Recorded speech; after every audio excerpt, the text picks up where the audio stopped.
Baik, Iwabillah. Siapakah Dajjal?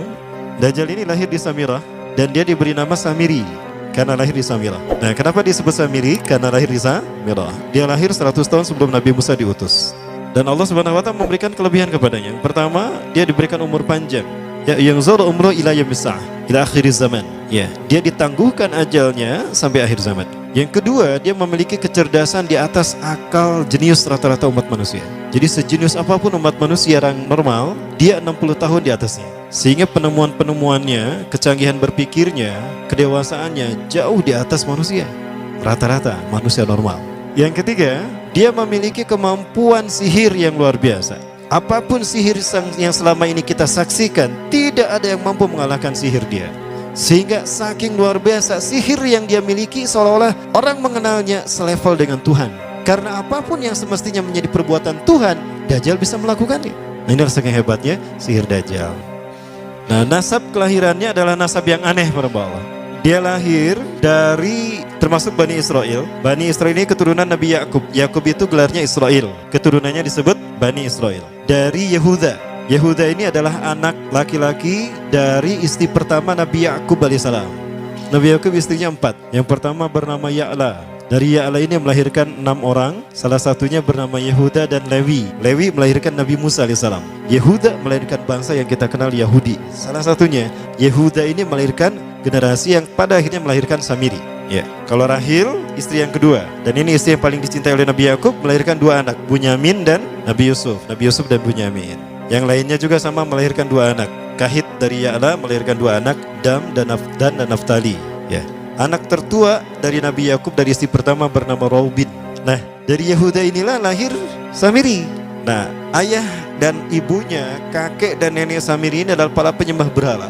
Karena Samirah saat itu terkenal penyembah berhala. Ayahnya ini lahir dari proses perzinahan adik dan kakak, incest. Adik dan kakak berzina, lahir ayahnya. Adik dan kakak berzina, lahir ibunya. Jadi ayah dan ibunya ini lahir dari proses yang haram. Dan ketika ibunya menstruasi, disetubuhi sama ayahnya. Jadi itu peluangnya dari 2000 persetubuhan dalam keadaan menstruasi, 1 bisa jadi. Karena menurut penelitian medis juga bahwa darah kotor tidak menghalangi terjadinya fertilisasi, tidak menghalangi terjadinya reproduksi manusia. Jadi tetap pembuahan ovum oleh sperma bisa terjadi walaupun ada dalam medium darah kotor, menstruasi. Nah, ketika itulah hamil dan lahirlah Samiri. Rasulullah SAW menyebutkan dalam Musnad Imam Ahmad, ayah dan ibu Dajjal ini melewati perkawinannya selama 30 tahun tanpa melahirkan seorang anak pun. Dan di tahun ke-30 pernikahannya melahirkan Dajjal, melahirkan Samiri. Kelahirannya ini akan menjadi petaka bagi kedua orang tuanya. Dia adalah orang yang paling sedikit manfaatnya dan paling banyak keburukannya bagi manusia, terutama bagi kedua orang tuanya. Bahkan ketika dia lahir, alam semesta menolak kelahirannya. Dordar gelap, hujan badai, petir, itu terjadi di malam di mana Samiri dilahirkan. Seolah-olah alam menolak kehadirannya. Nah, sejak lahir sampai usia 5 tahun dia tidak netek sama ibunya. Kebayang, 5 tahun air susu ASI tidak ditetekkan. Itu yang menyebabkan terjadinya kanker payudara. Maka ibunya pun meninggal gara-gara kanker payudara ini. Nah, ibunya meninggal gara-gara itu. Terbukti apa yang disabdakan Rasulullah. Kelahirannya menjadi petaka bagi kedua orang tuanya. Begitu pula ayahnya, maka ayahnya menjadi single parent. Nah, kemudian di tahun yang kelima, sejak lahir sampai 5 tahun, kenapa dia menetek pada ibunya? Karena kerjanya tidur melulu. Disebut mati, dia bernafas dan cuma berdetak. Disebut hidup, dia tidak bergerak. Antara hidup dan mati, la yamutu wa la yahya. Nah, maka di usia ke-5 tahun, nah ini terjadi peristiwa yang menarik. Apa itu? Samiri bangun dari tidurnya di tengah malam dan tidak ada orang yang menyadari Samiri bangun. Dia merangkak dan pindah ke berhala yang terbesar. Nah, dia pindah ke pangkuan berhala terbesar, tidur di sana. Dan ternyata ketika berada di berhala terbesar tadi, ya buang air kecil dan buang air besar. Besoknya itu adalah hari pemujaan kepada dewa-dewa mereka, bangsa Samirah. Apa yang terjadi? Ketika terjadi ritual pemujaan tadi, maka sang raja yang dipertuhankan oleh kaumnya mencium sesuatu yang tidak enak. Bapaknya Samiri ini adalah tokoh agama paganisnya. Pas dilihat, kaget sang raja. Ternyata itu pesing berasal dari pantatnya si Samiri yang ada di pangkuan berhala terbesar. Marah murka tuh sang raja. Itu anak kamu, kenapa ada di situ? Kurang ajar kamu, ya telah menghina Tuhan kita. Kenapa kamu pindahkan anak kamu ke situ? Oh tidak Tuhan, saya tidak memindahkannya. Bagaimana saya bisa menghina Tuhan saya? Lalu siapa yang memindahkannya? Kan dia lumpuh. Nah, sekali lagi, kehadirannya menjadi petaka bagi kedua orang tuanya. Akhirnya raja marah dan ayahnya dipenjara. Selama ayahnya tidak bisa membuktikan penghinaan tadi, maka ayahnya dihukum mati. Pada akhirnya ayahnya pun dihukum mati. Ya, sedikit manfaat bagi kedua orang tuanya. Maka kemudian dia hidup pelihara oleh sang raja. Dan pas di usia dia 5 tahun itu, Allah menimpakan murkanya kepada bangsa Samirah yang sudah kelewat batas, maksiat, dan sudah tidak ada toleransi dari Allah untuk mereka hidup di bumi. Maka Allah perintahkan malaikat Jibril menghabisi mereka. Maka bangsa Samirah itu pun diratakan. Si Samiri karena masih balita, ya Allah selamatkan dia lewat malaikat Jibril.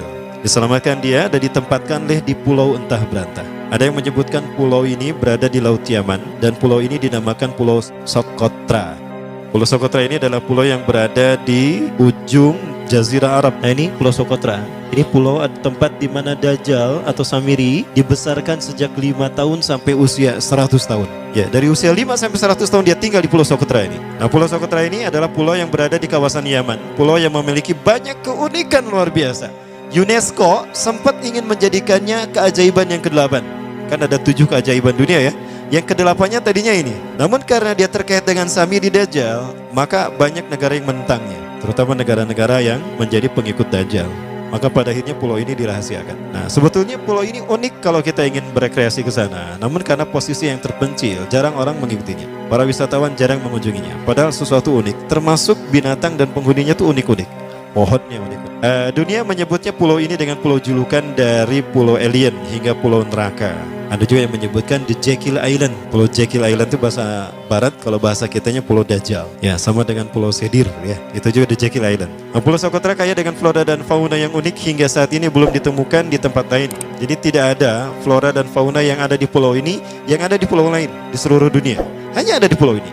Makanya di pulau inilah Allah ciptakan satu binatang yang unik juga, yang disebut dengan jasasa. Jasasa, binatang jasasa itu artinya mata-mata. Tajassa yatajassu tajassusan wa jasasatan, artinya pemata-mata, spy. Binatang ini bertumbuh besar, dhahmatun kabirah tughatti jismaha asy-sya'ar hatta la nastati an nafariqa ayna wajhu wa ayna dubru. Tubuhnya besar, dipenuhi dengan bulu, sehingga saking penuhnya bulu kita tidak bisa membedakan mana dubur mana wajah. Yang menghadap itulah wajah. Baik, karena itu pulau ini pernah dicalonkan sebagai salah satu dari 7 keajaiban dunia yang baru ya. Nah, baik, ini contohnya nih. Saya perlihatkan keajaiban dan keunikan. Ini adalah padang pasir di Pulau Socotra.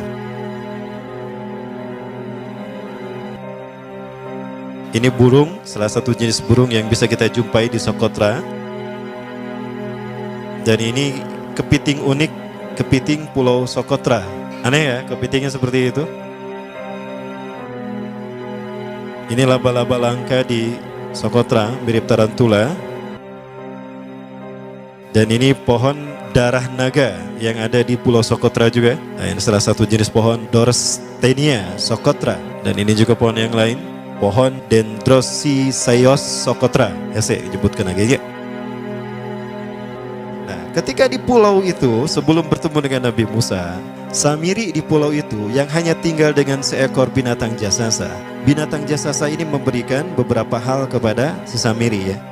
Allah Azza wa Jalla menciptakan binatang berbicara yang bernama jasasa. Dia di mana lahirnya, ajalnya, matinya sama dengan ajal Dajjal. Begitu pula muncul dan menghilangnya. Binatang inilah mengajarkan akidah tauhid kepada Samiri muda.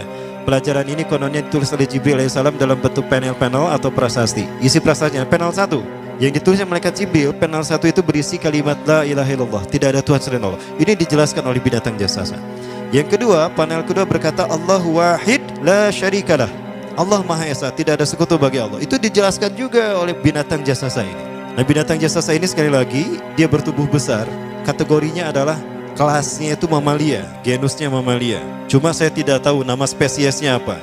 Pada tahun 2017, akhir dari bulan Agustus di Filipina ditemukan binatang seperti ini. Ciri-ciri binatang ini nyaris sempurna seperti ciri-ciri binatang jasasa yang disebutkan Rasulullah terkait dengan binatang yang memata-matai Dajjal. Tubuhnya penuh dengan bulu.